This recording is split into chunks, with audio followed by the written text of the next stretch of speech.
The dark day. Listen, and I will tell you of the famous dark day in Connecticut. It was in the month of May, more than 100 years ago. The sun rose bright and fair, and the morning was without a cloud. The air was very still.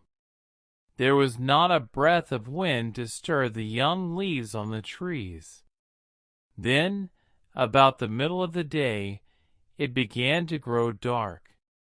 The sun was hidden. A black cloud seemed to cover the earth.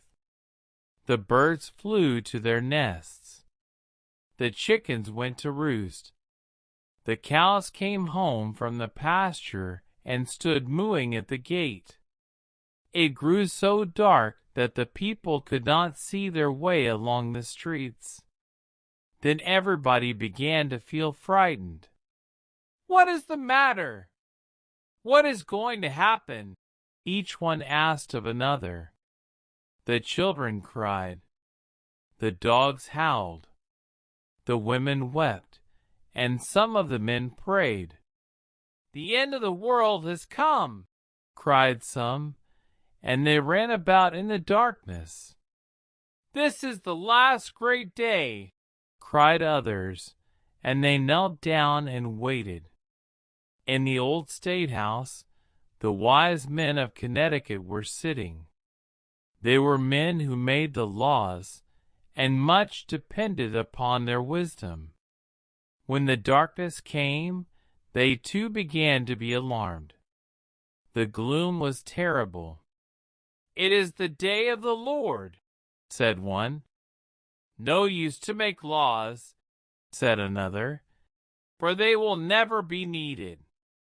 "I move that we adjourn," said a third.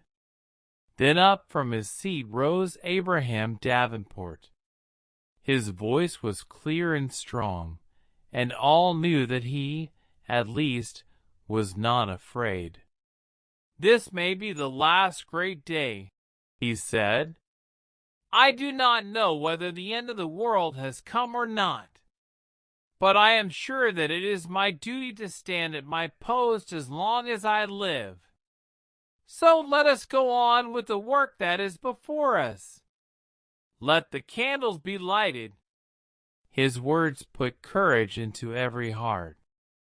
The candles were brought in. Then, with his strong face aglow in their feeble light, he made a speech in favor of a law to help poor fishermen. And as he spoke, the other lawmakers listened in silence till the darkness began to fade and the sky grew bright again. The people of Connecticut still remember Abraham Davenport because he was a wise judge and a brave lawmaker. The poet Whittier has written a poem about him, which you will like to hear.